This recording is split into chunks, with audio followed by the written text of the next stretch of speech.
Hello everyone, this is Showtime 112. 20 years ago, the United States, backed by several other nations, launched a very controversial invasion of Iraq. Unlike Desert Storm, only a handful of nations joined the operation known as Iraqi Freedom. Another difference from the earlier conflict was that there was no long preparatory air-only campaign to soften up the Iraqi defenses. As for the aircraft types involved in this conflict, the picture was now much simpler. Many Vietnam-era types such as A-6, A-7, F-4, or F-111 had been retired. Others played more important roles than before, and this was especially true for F/A-18 Hornet. Some go as far as calling it Hornets' War.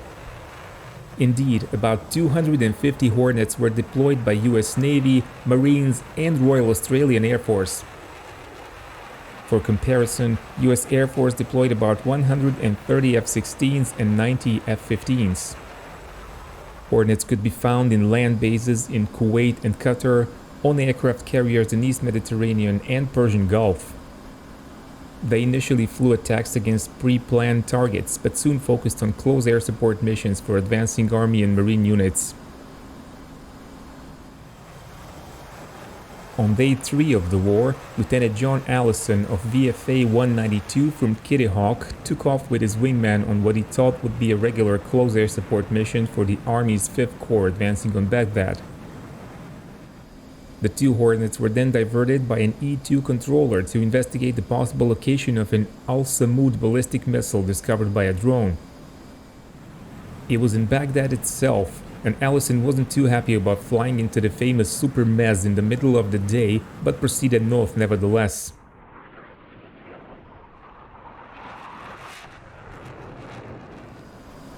The Navy pilots dropped down to 8,000 feet and eventually found what they believed to be the Iraqi missile.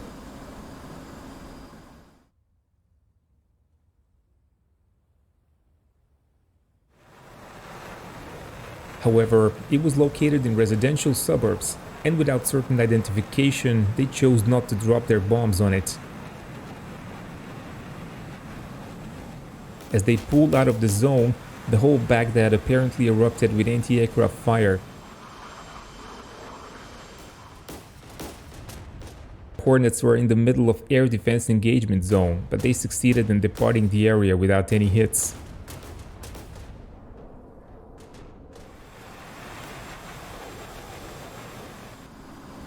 On their way out, the Hornet pilots stumbled across a large number of tanks and armored vehicles in revetments, all pointing south.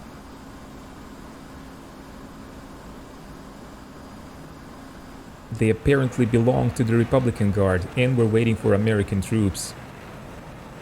Allison found the Marine Forward Air Controller, who agreed to work with them, and he cleared them to attack the Iraqi armor.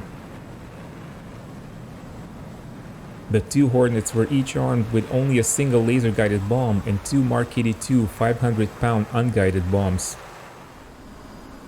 The 2003 Iraq War was all about smart weapons launched or dropped outside the engagement zone of anti-aircraft defense, but dumb weapons were not forgotten.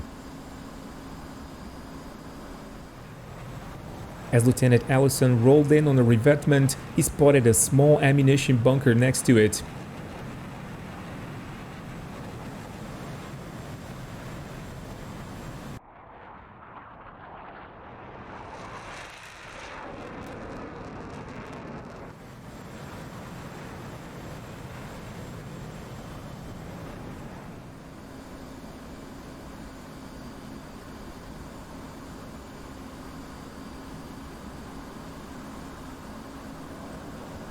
He pulled up and decided to drop on it instead on his second pass.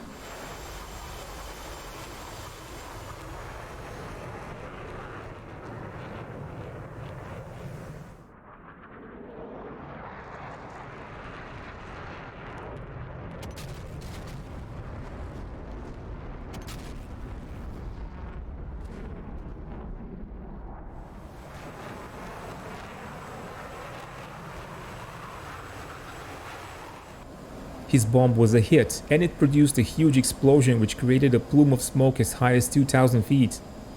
Secondary explosions destroyed the adjacent tank as well. Ellison climbed and prepared for an attack on another tank. He was proficient with dumb bombs as they were frequently used in training. Weather conditions were not ideal with an overcast at 12,000 feet, but in such conditions, unguided weapons offered a chance for a more aggressive flying. Ellison chose not to employ his laser-guided bomb, as it would have required flying straight and level under the cloud layer, highlighting his aircraft for the defense units. On the third pass, Ellison could see Iraqi soldiers on the ground firing at him, and he made sure to use plenty of chaff and flare on his way in and on pull-up.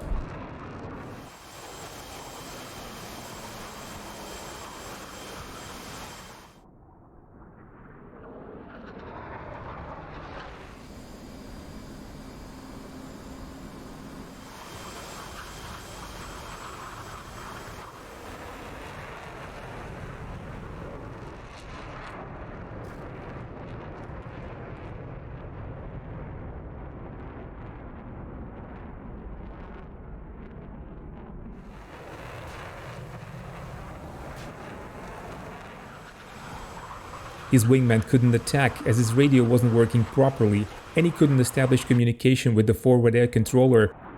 This mission, which began as close air support, was then diverted into a time-critical target mission and ended up as battlefield interdiction.